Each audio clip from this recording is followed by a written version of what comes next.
doorashadii waa kii laba sano la kordhiyay labadii sano ma soconaysee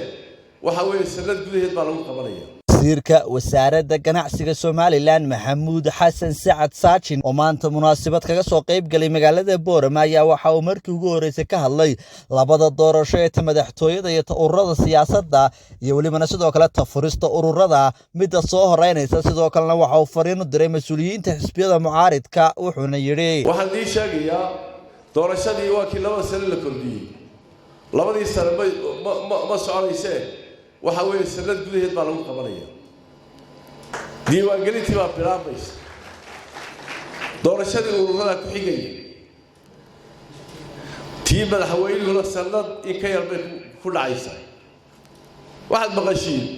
13 Noofambar waa la ololayaa waxa ololayaa ma jiro kuwa sheegaya waa la ololayaa waa kuwii sharciga gacantooda ku sameeyay kuwa sheegaya waa kuwii iyagoo moogta 7 sano qaarkood ay ahaayeen moogtahay kordhi ku jireen waxa la yaab leh ninka isagoo gudoomiye ahaa baarlamaan ahaa murashaxna ahaa in cidina ka hadlaynin ee haddana sidii waxa weeye yowm qiyaamihii dhacay wax weligeed ba la kordhi jiray maanta 23 wax kale ka siyaabna laakiinse Somaliland dib ha isku noqoto Somaliland waa la wada leeyahay nimanka ku sheekeynayna saddexdaa u bagali dadkani ma jira weeyaan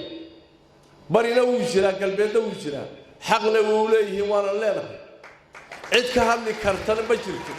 mana yeeli karayno cid wax loo diiday leeyahay ma gali karaysa waa galbeed iyo bari galbeed iyo bari marka ay wadanka ka mid hayn waa laga sheekeyn doonaa waana saasa loo galaya ururada waa la gali xaq buu galbeed u leeyahay bari xaq buu leeyahay looma diidi karo kuwa lama gali karayo qiyaamihii ma dhicili ma dhacayso waa Shucayb Maxamed kaan Shucayb bigays telefishinka caalamiga ee Bulsho magaalada Boorama.